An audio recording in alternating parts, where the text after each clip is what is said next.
Hey, fellow Zelda fans. So at this point in time, as of the moment of making this particular video, we have completed The Legend of Zelda Skyward Sword HD version on Switch, The Legend of Zelda the Minish Cap, obviously the Game Boy Advance version since that's the only one that exists, followed by the Four Swords Anniversary Edition, the DS one, originally Game Boy Advance, and Legend of Zelda Ocarina of Time, where I used the GameCube version with a beautiful set of HD texture packs. So, at this point, I felt it was necessary to do an updated timeline video, so here we are.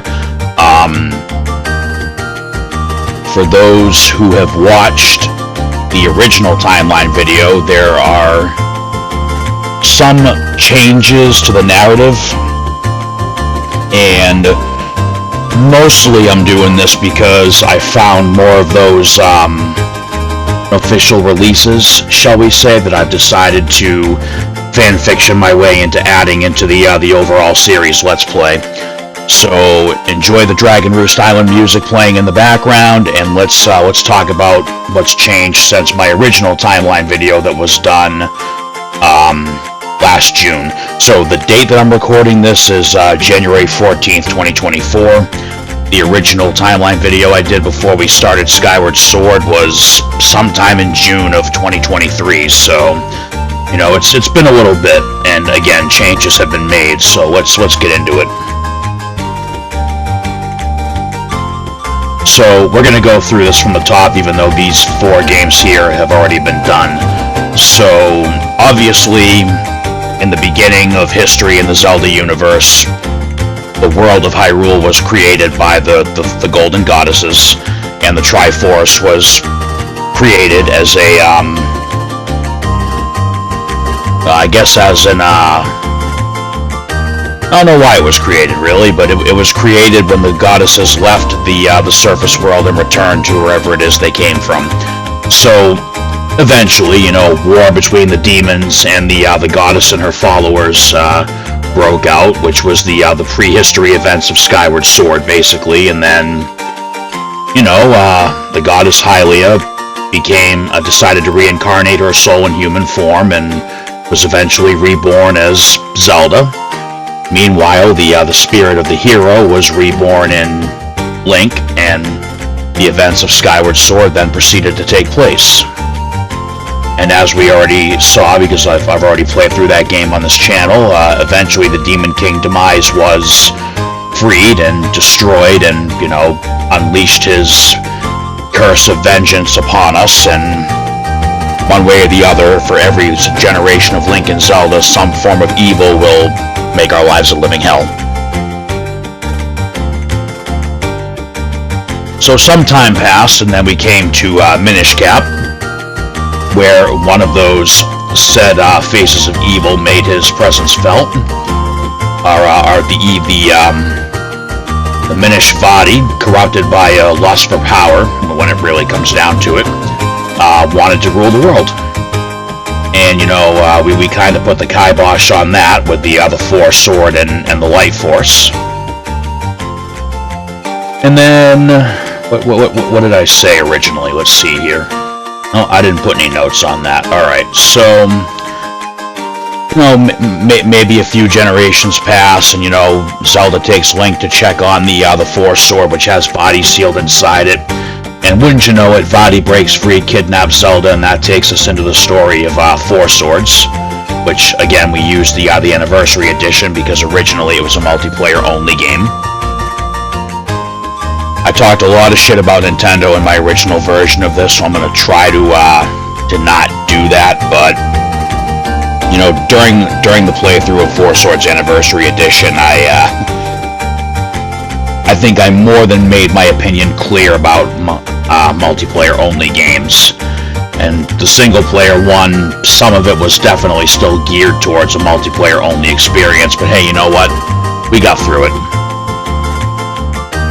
And then, of course, the last game that I finished on the channel before doing this updated timeline video was the legendary Legend of Zelda Ocarina of Time. Hands down, one of the best video games ever made, and if you disagree, well, piss off, plain and simple. You know, usually I'm all about people having their opinions, but if you tell me Legend of Zelda Ocarina of Time is a bad game, I will, what's the word the kids use these days? I might become a little triggered. That's the word, right? No, somebody tell me if I'm wrong. Anyway, so I think anybody and everybody watching this knows what happens at the end of Ocarina of Time. If you don't, go watch my Ocarina of Time Let's Play. So then we come to the infamous timeline split. So just like the original, before we go any further, up at the top here you see that anything in green was at one point stated to be canon by the series creator or the Hyrule Historia book. And then the blue bar, anything with a blue background represents me doing my fan fiction. It's not a personal theory, it's just fan fiction at this point for plot convenience. And fan-made game, an unofficial release, however you want to refer to them as. I'm being careful with what language I use, just because, these quote-unquote unofficial releases are kind of a gray area for some, but I fully support them, and I think it's great that, we have these games to, put a fresh spin on some classic titles. Anyway, so here we are at the timeline. Now, I want to be very clear here. With Ocarina of Time completed, because again, we know what happens at the end, we know there's a timeline split. We have 3 different ways we can go in this Zelda series Let's Play from here. Oh, just like I said in the original, because as far as the official timeline was concerned, the leftmost branch here, starting with A Link to the Past, officially speaking, before Nintendo basically retconned the whole timeline before Breath of the Wild, before that, it was stated that everything from A Link to the Past down was a kind of like a hypothetical what if, that timeline only happened if you died in the final fight with Ganon in Ocarina of Time. So therefore, basically, with the official timeline, you could only have the Fallen timeline or the child and adult timeline. These 3 timelines, as they had been officially stated, could not all exist simultaneously. And I did put the link to the other video for this that somebody else had done, and I'll make sure it's in this one too. I forget who it was without going back to look at it, so that's my bad, but the link is in the description.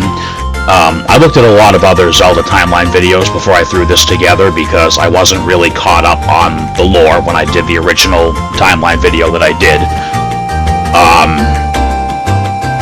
This guy had the theory that instead of this being the Fallen timeline, that it was the original timeline where Link, drew the Master Sword from the pedestal of time, and Ganon swooped in, went gah ha ha ha ha, and took the Triforce. So his theory was that when Link returns to his own time at the end of Ocarina of Time as a child, he's not actually returning to his own time. He's going back to another timeline where, they never pulled the Master Sword from the pedestal. So the other timeline here, the Fallen timeline, he referred to as the Abandoned timeline, because this is the timeline where Link and Zelda, screwed everything up in an attempt to have everything not screw up. And without Link there, that timeline just kept on moving, and Ganondorf eventually got the complete Triforce, leading to the imprisoning war and all that's mentioned in A Link to the Past, and the sages sealing Ganon away in the Sacred Realm, and the Sacred Realm becoming the Dark World, and so on and so forth from there. These events we all know that come to pass.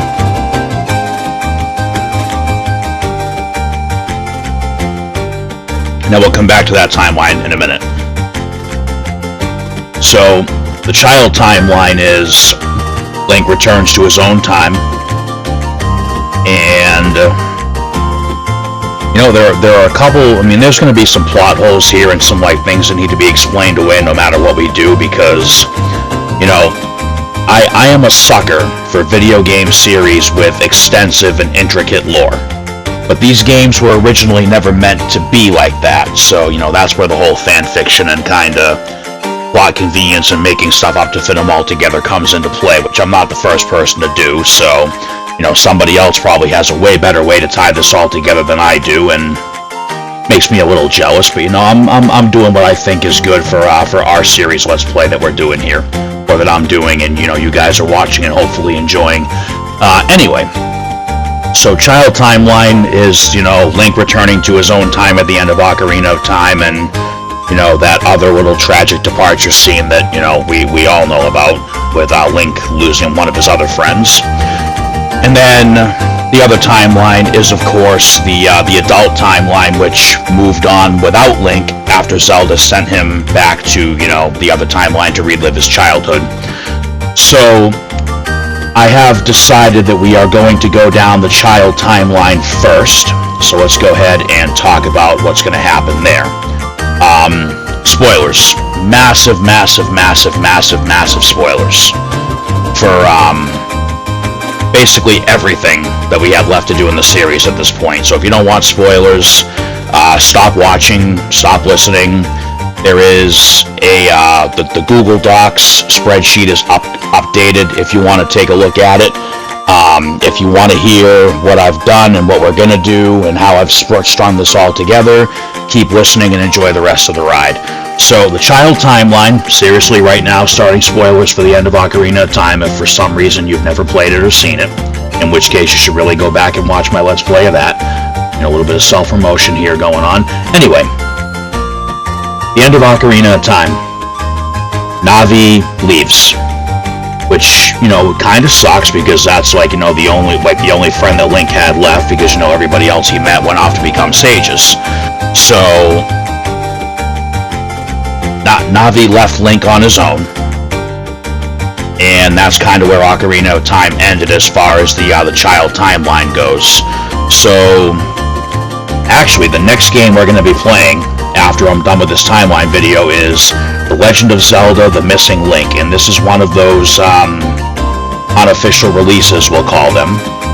And it's not a long game from what I've looked up. It's kind of like it's almost like an unofficial story DLC to Ocarina of Time, but I am treating it as its own game for the purposes of, you know, doing the series Let's Play. So I looked up just enough details about this game to like not ruin it for myself, because this is going to be another first-time playthrough. But basically, this is going to pick up with Link trying to find out, you know, where Navi went and why he can't find her. This obviously is meant to take place in between Ocarina of Time and Majora's Mask, as you see on the screen here. And then after that comes Majora's Mask, where, you know, we all know what happens there. Link is going to go on another adventure in the land of Termina. And then we have another one of those unofficial releases here, we'll call them. So this has been added since the original timeline video.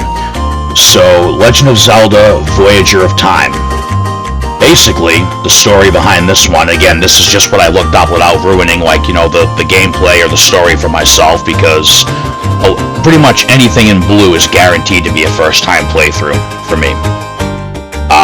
Voyager of Time is basically Link's going to start having some nightmares and then find out that the Door of Time has been broken. And I don't know, it could be Ganondorf, it could be something worse. Again, I haven't played it, so I don't know for sure, but based on what I've read, it is going to be Ganondorf, and he's going to find a way to, you know, break the seal.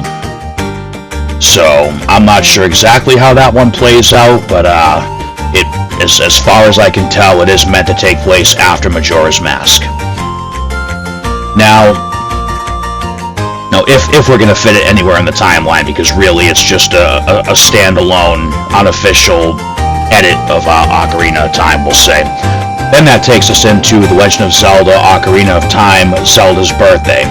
Now, I'm sure that, this, again, that's in blue, so, it's me fan-fictioning it to make it fit somewhere, because, again, sucker for extensive lore, kinda gets me going a little bit, So, this little birthday game,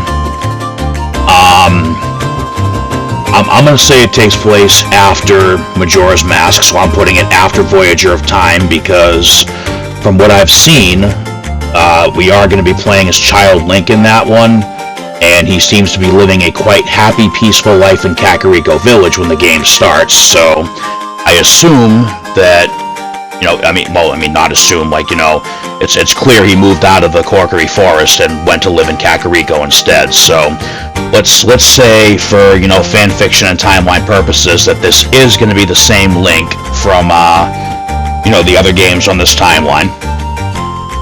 And with the threat of Ganondorf finally neutralized, Link goes on to get adopted by a nice family in Kakariko and live a happy life and manages to stay friends with everybody.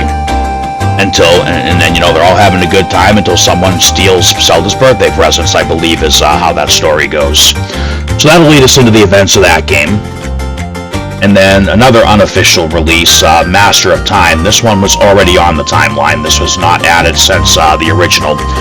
So the story behind this one is adult Link winds up traveling to another world called Abello. So we're out of Hyrule, we're out of Termina, we're going to Abello, where apparently time has kept on slowing down until it's come to a complete stop. And who better to solve the problem of being frozen in time than the hero of time. So that leads into the events of that game, and so I did my research on Master of Time because I've heard that the game has 3 different endings, none of which are particularly satisfying, but 2 of those endings do kind of fit with the lore of Twilight Princess. Now, I've said this a million times in the last 20 minutes. Spoilers. So when we get to Twilight Princess, we know that the hero Shade, who teaches you all your fancy attacks, is the wandering, restless ghost of the hero of time. So because of the way either ending of Master of Time goes, either one of them really could fit leading into Twilight Princess, because we find out in Twilight Princess that the hero of time, the Link from Ocarina of Time and Majora's Mask, did die. Most likely in battle, or was, he didn't die of old age, he was killed one way or the other.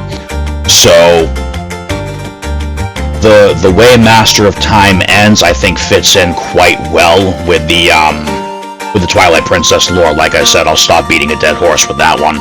So yeah, from Master of Time we move on back to the the official releases and cover Twilight Princess, and then sometime after Twilight Princess we see Vaati make his return in Four Swords Adventures, and we know that a Dark Link pops out of the Four Sword, Vaati escapes, Zelda's kidnapped, and originally, on the original timeline that I had set up, Four Swords Adventures was going to be the end of the child timeline.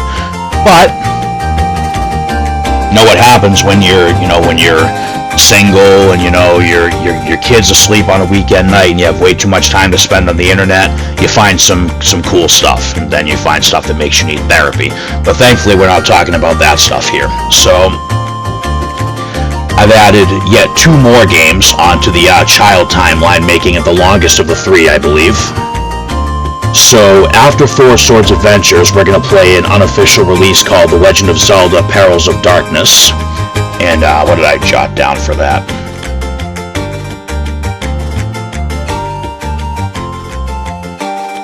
Okay, so here's how I had this.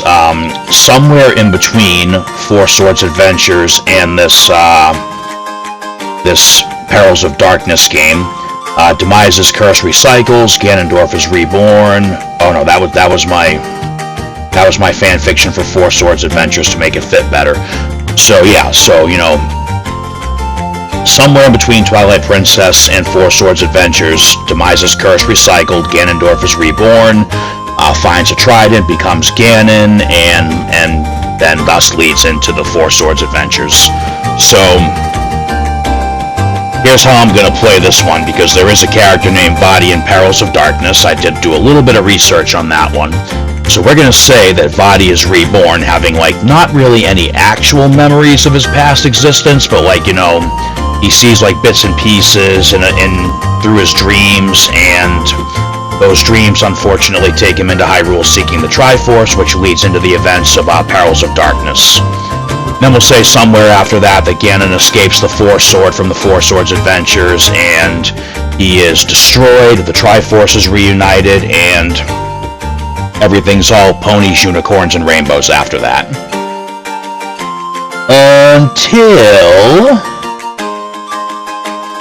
Until we come to The Legend of Zelda Parallel Worlds. Now, Parallel Worlds is one of those, we'll call it an unofficial alternate version of A Link to the Past. How about that? That's how we'll call it. So, when I first came across this one, I said, okay, I should probably try to work this into the Abandoned timeline. But we already have A Link to the Past and A Link Between Worlds. So I started digging around a little bit, trying to figure out the story of the game, without ruining too much of it. And decided that we're going to end the child timeline with Legend of Zelda Parallel Worlds. Now, some of you are probably thinking, Parallel Worlds? This guy who's an average Zelda player at best is going to play Parallel Worlds? So there's actually two versions of Parallel Worlds. There's the original one, which basically requires endless backtracking and taking advantage of glitches. Like, basically you have to be a pro player to be able to get through it. And I am not.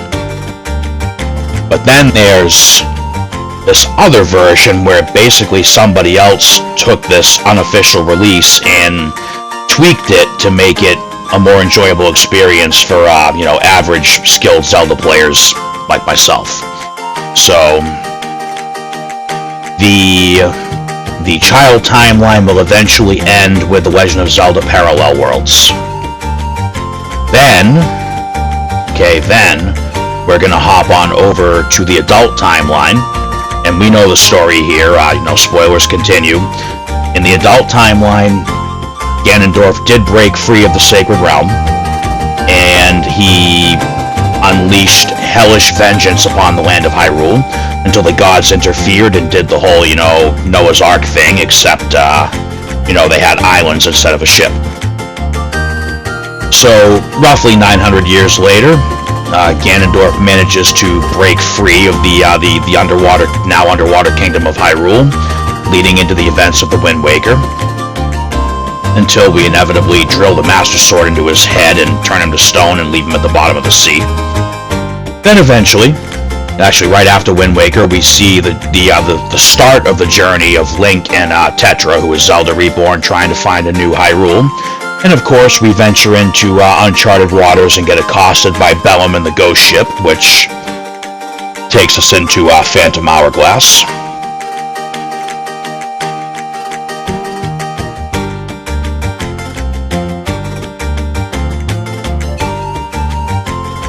Don't mind me, I'm sneaking sips of Monster in between games here. So after the events of Phantom Hourglass, eventually, Link and Tetra did find the land that would become the new Hyrule, which takes us into Spirit Tracks, where it turns out that generation of Zelda's Chancellor is just as evil as Palpatine was in Star Wars, and was working for the Demon King the whole time, and some body snatching, some train riding, and that's Spirit Tracks. So then I found a very, here's my thing. Here's my thing with some of these games. I did not want to finish the adult timeline with Spirit Tracks, because Spirit Tracks is going to be a challenge. So, Phantom Hourglass and Spirit Tracks are both DS games. The controls are different, the gameplay's different, it's all touchscreen, which is going to be a bit of a pain to capture adequately, I guess is how I should probably phrase that.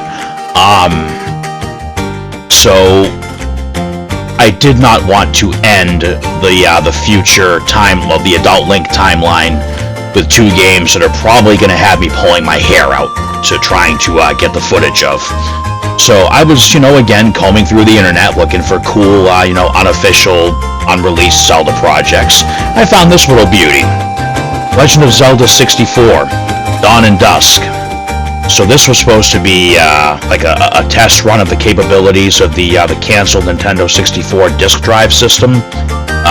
I don't have a lot of information on that. Google it if you want to know more. But basically, it's something that never made it to the U.S. I don't think it ever made it anywhere outside Japan. I think it had a very short life cycle. I think it may have even had a shorter life cycle than the Dreamcast, but I digress. So Dawn and Dusk is another unreleased addendum to Ocarina of Time, is how I'm going to phrase it. I mean, if you know what I'm really trying to say, you know what I'm really trying to say. I'm just not going to outright say it because, again, gray area for a lot of people. Any of these games I say are unofficial releases. You can always take a look at the name, Google it, and you'll find plenty of information about it. So anyway, we're going to end the adult timeline with Zelda 64 Dawn and Dusk. It's a very short game. It plays like Ocarina of Time, and the way I'm going to work it into the story is because this has Link. This has Link in like a whole different world. Like there's no mention of Hyrule at all. So, and again, we're still in spoiler territory for like everything. So at the end of Spirit Tracks, right? It shows that Link and Zelda kinda go their separate ways. So let's say Link realizes that, Zelda's just gonna keep him in the friend zone his whole life. So he says, you know what? I'm done here. I saved the world. I'm gonna go explore and see what's out there. And eventually he settles down, and a few generations later some shit hits the fan, and a few generations after that takes us into Zelda 64 Dawn and Dusk. In fact, what did my notes say for that one? Let's see. Yep, so the way I'm justifying this is with the new kingdom of Hyrule experiencing peace, Link explores the new continent, ends up settling down in another land, and then, some generations later, shit hits the fan. Because let's be real, our boy Link can't go anywhere in any land or timeline without shit hitting the fan, because the poor guy is the destined hero. The spirit of the hero will always be plagued by the curse of demise no matter what timeline we're in. So poor Link always has shit hitting the fan. That is just his lot in life. Anyway, so that would be the end of the adult timeline. Adult timeline. I should have just wrote adult timeline instead of future after Link returns to the past. I'm getting myself all confuzzled here. Alright, so with the child and adult timelines explained how I'm going to do it, and that is what we're going to do. I'm going to go through the child timeline first, then the adult timeline, then we're going to hop back over to that fallen timeline, which we are now going to recognize as the abandoned timeline. So, without Link in this timeline, as I said, Ganondorf eventually completed the Triforce and got what he wanted, and he basically won. So Zelda and the sages did come together and managed to seal him in the Sacred Realm, which then became the Dark World. And thus, we are led into the events of A Link to the Past, which we all know quite well. And if you don't, well, jeez, come on, we'll get there. And then immediately following the end of A Link to the Past, Link is then summoned to two other regions, where he must deal with, two new enemies, the villainous General Onox and the slimy sorceress Varen, which, as we know, spoiler again, was all part of the Twin Rova's plan to resurrect Ganon. So then Link starts to make his journey back home towards Hyrule, which takes us into The Legend of Zelda Link's Awakening. Somebody is supposed to be working on a, I gotta be very careful how I phrase this one. Somebody is working on doing a reconstruction of the Oracle of Secrets game that was originally supposed to be released beside these two. So maybe by the time I get there, we'll have 3 Oracle games to play through. Anyway, so yeah, after the events of the Oracle series, Link tries to make his way home, thus coming to the events of Link's Awakening. So I want to be clear, because we know there's multiple Links and Zeldas and there's multiple Ganondorfs. This Link, and this Link, and this Link are all the same Link. Then we'll say, like, what did I have it, 2 or 3 Links later maybe?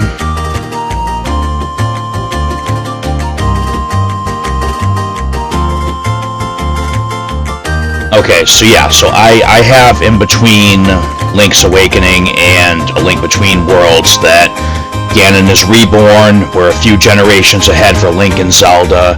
Ganondorf becomes Ganon and is sealed away in another realm again, this time Lorule. And then eventually the seal starts to weaken, and that takes us into the events of A Link Between Worlds. Now, wait a minute, how did this happen? Did I put I gotta check something. Okay, yeah, okay. I thought I just royally effed up. So Triforce Heroes takes place after A Link Between Worlds, and I'm going to say that the Link and Zelda in Triforce Heroes are the same Link and Zelda from A Link Between Worlds.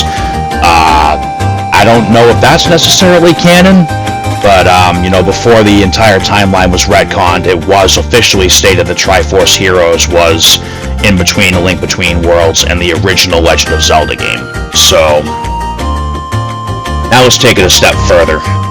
Cadence of Hyrule, which is obviously not in any way, shape, or form actually meant to be a part of the Zelda timeline, because it's just a little spin-off game, but let's again, let me fanfiction my way into including it.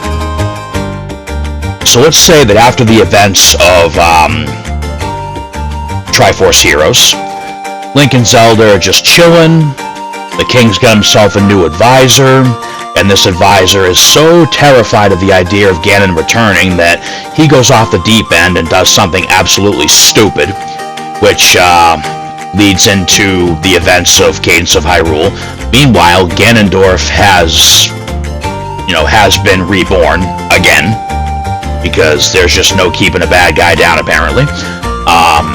So Ganondorf, again, I'm not like completely sure on all the details of Cadence of Hyrule, because again, that's definitely a first-time play. The only rhythm game I've delved into so far is Melody of Memory, and y'all saw how well that went. Anyway, so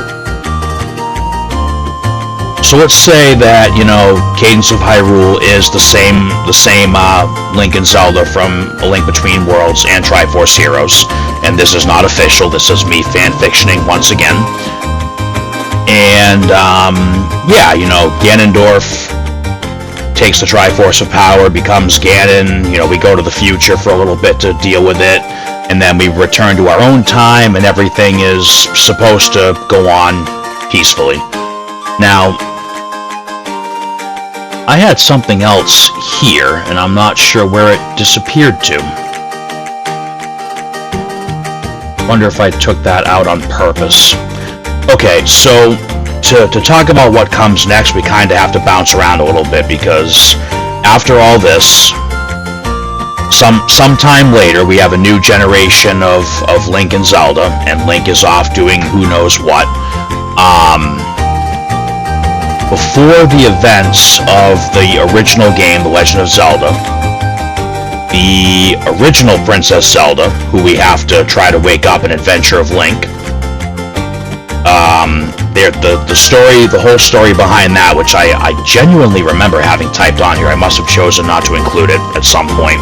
So, we know the story of Princess Zelda the First, because it came from the Hyrule Historia, and I believe it was mentioned somewhere in Adventure of Link, I think. I haven't played it, so don't quote me 100% on that. When the King of Hyrule passed away, he took the secret of, I believe he told Zelda, like that generation Zelda, the secret to completing the Triforce, because it was hidden away again, because nobody could keep their hands off each other over it. See, shiny things incite violence in Zelda, apparently. So Zelda's brother was pissed off that, as the new king, he did not have knowledge of the Triforce, or where it was, or how to use it, or anything. So this wizard that the prince had in his court kind of poisoned his mind, and convinced him that Zelda knew where the Triforce was and wouldn't tell him. And some heated arguments, some nasty words, and next thing you know, the wizard curses Zelda and she falls asleep. And then the prince made the decree that every princess born to the royal family of Hyrule would be named Zelda from here on out. So whereas it was just, a freely practiced tradition up till now it was royally decreed tradition. So, then eventually, the kingdom starts to kind of crumble, and, Ganon is, what did I say? Ganon is reborn.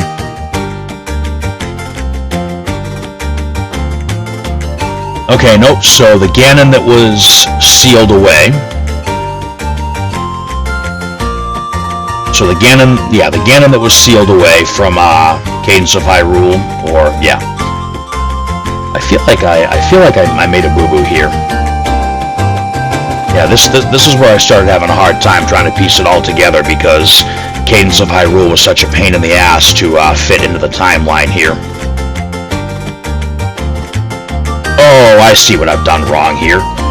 Okay, so let's roll this back to the beginning of Cadence of Hyrule, because I got myself all messed up here. So after the events of Cadence of Hyrule, Link goes off to do his own thing, because let's be real, Link never actually gets to settle down, like I said. And that's when A Link... So the way I'm doing this is the A Link Between Worlds Zelda is the Zelda that we're gonna awaken in Adventure of Link. That's how I had it done. Alright, I'm sorry, I screwed up. That was my own fault. So yeah, so A Link Between Worlds Zelda gets into a tiff with her brother after their father dies. And with the wizard whispering in the prince's ear, hey, your sister knows something, she ends up getting cursed and falls asleep, and is, placed in the Great Palace to keep her safe. Or whatever palace she was kept in. I think the Great Palace was the final dungeon of the game. And, Ganon eventually goes on to get the Triforce of Power, becomes Ganon, and he's sealed away. So then... Okay, I got it now. Alright. I'm sorry, I had this all screwed up. It's my own damn fan-made timeline, and I had it screwed up, go figure. So, leading into the events of the original Legend of Zelda game, Ganon escapes his seal and lays waste to Hyrule. That generation's Link. So here's where I make this interesting. We all know how the original Zelda game starts. You walk into a cave. Some old man says, "Here, kid, take this sword. It's dangerous to go alone." The way I am going to play this off is that sword, gifted to you by the old man, is the Corkery sword, because we do get the Corkery sword in Cadence of Hyrule. So, just for consistency's sake, for my fan-made timeline here. So the sword that the old man gives us is the Corkery sword, and let's take it a step further and say that old man is Zelda's, the sleeping Zelda's guilt-ridden brother, the fallen and disgraced Prince of Hyrule.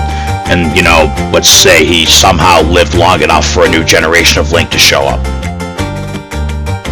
Because let's be real, magic is abundant in the world of, in the universe of Zelda, so it's not out of the question that somebody could stay alive that long. So yeah, so that's my fan fiction backstory leading into the events of the original Legend of Zelda. And then obviously we don't need any kind of explanation for the adventure of Link. Ganon's destroyed, Ganon's minions are trying to bring him back, Link's trying to awaken the previous generation of Zelda who was around for these games up here.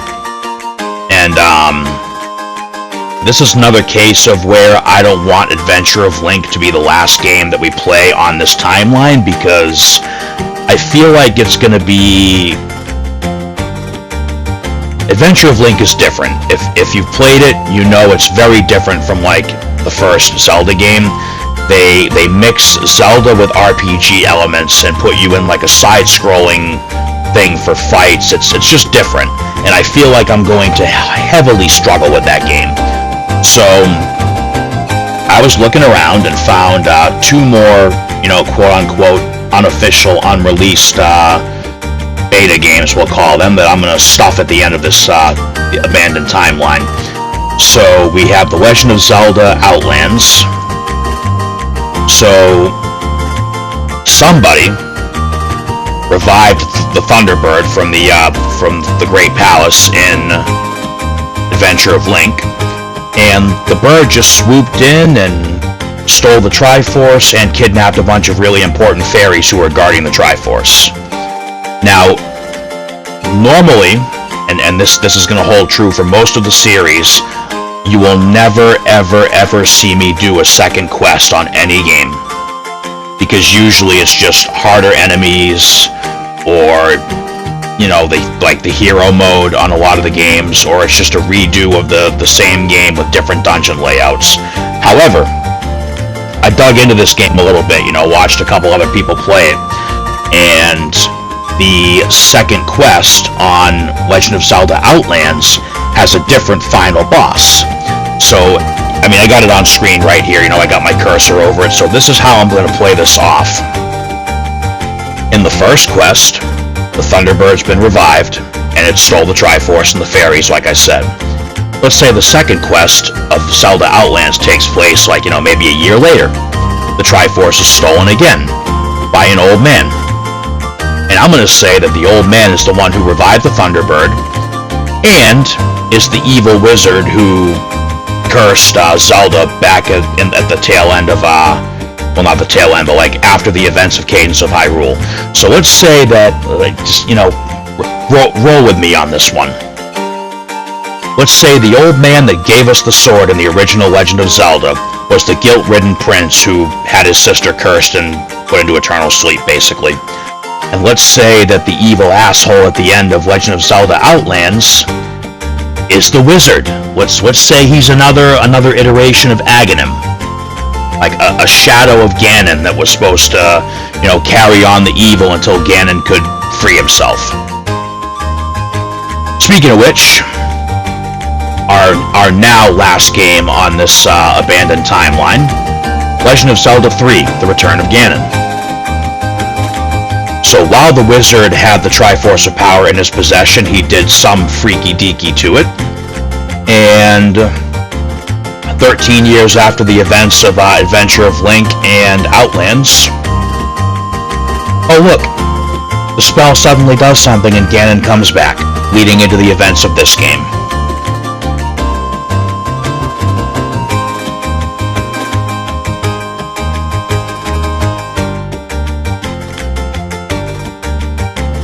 So, that is how we are going to play all these games. And that is how I have justified everything being where it is.